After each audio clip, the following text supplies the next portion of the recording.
Hello friends, কেমন আছেন সবাই? আশা করি সবাই খুব খুব ভালো আছেন। শীত পড়ে গেছে, তাই বাঙালির পায়ের তলায় সরষে, ছুটে তো বেড়াতেই হবে। আর এই পৃথিবীর কত কিছুই না আমাদের অজানা। আজ চলেছি এক পাহাড়ে, নাম মামা ভাগনা। বীরভূম জেলার একমাত্র পাহাড় এই মামা ভাগনা পাহাড়, যেটা দুবরাজপুরে অবস্থিত।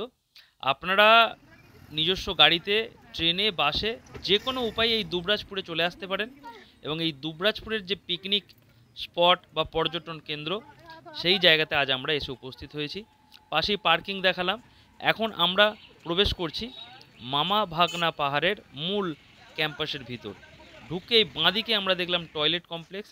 অনেক দূর থেকে গেলে এটির প্রথম প্রয়োজন পড়ে, তাই এটা নিয়ে কোনো চিন্তা নেই। আস্তে আস্তে আমরা এগিয়ে চলেছি।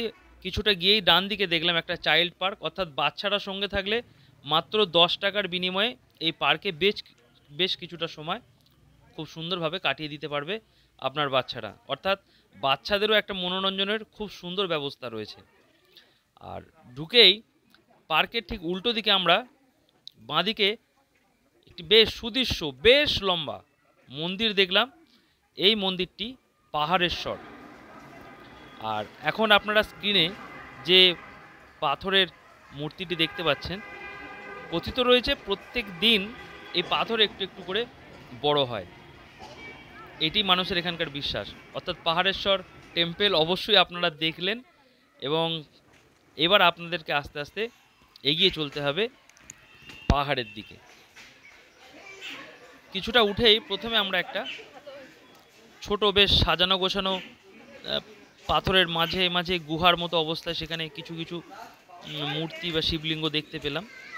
আর এই মামা ভাগনা পাহাড় সম্বন্ধে প্রথমে যে কথাটা বলে রাখি, বেশ কিছু পুরাতন লোক কথা এখানে কিন্তু রয়েছে।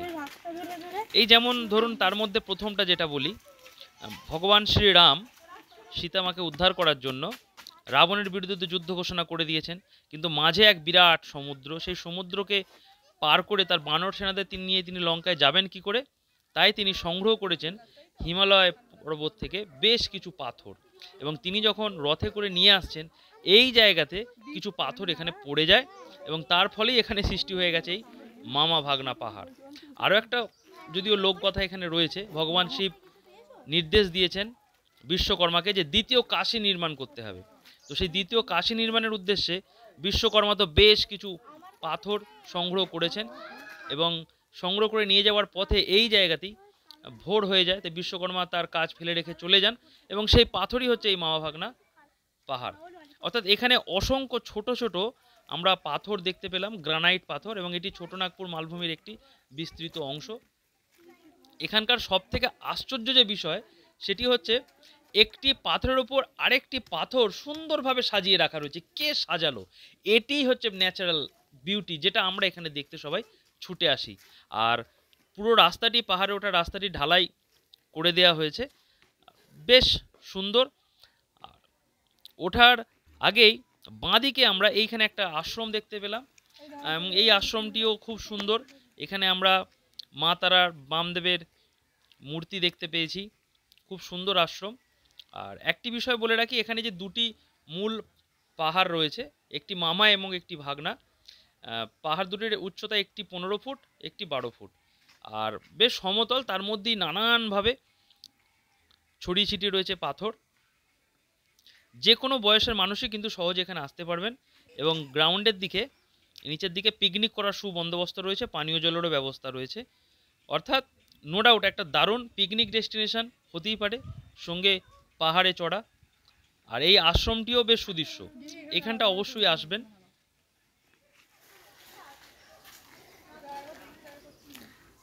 এই হচ্ছে পাহাড়ে ওঠার রাস্তা। এখান দিয়ে আপনারা আস্তে আস্তে করে মামাভাগ্নে পাহাড়ের যে মূল চূড়ায় উঠতে পারবেন। একটা অসম্ভব সুন্দর প্রাকৃতিক বৈচিত্র্যে ভরপুর।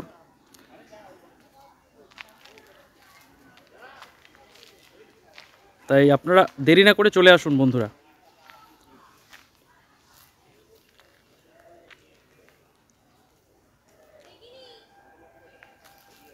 এই যে দেখুন, এইখান থেকে গিয়েই ডান দিকে সিঁড়ি করা রয়েছে, সেখান থেকে আপনারা এই যে মূল পাহাড়ের মাথায় উঠবেন। ওখানে একটি মা কালীর মূর্তি রয়েছে এবং একটু সুন্দর সময় আপনারা অবশ্যই কাটাতে পারবেন।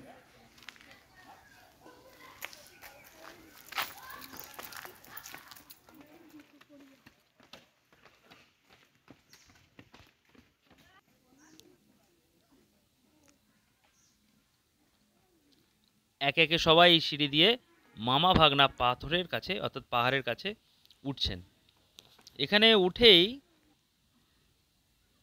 সুন্দর ঢালাইয়ের সিঁড়ি করে দেওয়া রয়েছে, আর এইখানে সবাই জুতো খুলে তারপরে পরবর্তী পর্যায়ে পৌঁছাচ্ছেন।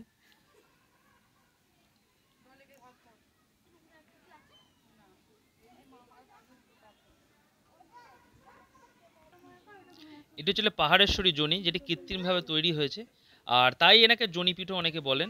আর এখানে আমরা একটা কালী মন্দির দেখতে পেলাম, সেও পাথর কেটেই নির্মাণ। এই হচ্ছে সেই দুই পাহাড় বা পাথর, একটা মামা একটি ভাগনা। একটির উচ্চতা 15 ফুট আর একটির উচ্চতা 12 ফুট। সব মানুষজন এখানে আসছেন, তবে পাহাড়ের গায়ে বেশ কিছু কাপেলদের নাম বা তাদের যে স্মরণীয় করে রাখার নিজেদেরকে প্রচেষ্টা আমরা এখানে দেখতে পেয়েছি। হতেই পারে নিরিবিলি জায়গা, ওদেরাও মনের আনন্দে তাদের নিজেদের ছাপ এখানে রেখে দিয়ে গেছে। দেখুন আমরা অবশেষে চলে এসেছি দুবরাজপুর, যেটা বীরভূমের একমাত্র পাহাড়ি এলাকা মামা ভাগ্নে পাহাড়। আমরা এই মুহূর্তে দাঁড়িয়ে রয়েছি মামা ভাগনা পাহাড়ের উপরে, যেটা দুবরাজপুরে অবস্থিত। আপনারা যদি এখানে আসেন অবশ্যই আপনারা চলে আসতে পারেন। এখানে পার্কিং, টয়লেট, পিকনিকের সুবন্দোবস্ত রয়েছে। তাই আপনারা যে কোনো দিন, শীতের মৌসুম তো শুরু হয়ে গেছে, আপনারা যে কোনো দিন যে কোনো সময় চলে আসুন মামা ভাগ্নে পাহাড়ে। এখন আমরা ঠিক মামা ভাগ্নে পাহাড়ের উপরে উঠে দাঁড়িয়ে রয়েছি। আর বয়স্ক মানুষদের এখানে উঠতে খুব একটা অসুবিধা হবে না, খুব অল্প সামান্য উঁচু পাহাড়, বীরভূম জেলার একমাত্র পাহাড় মামা ভাগ্নে পাহাড়।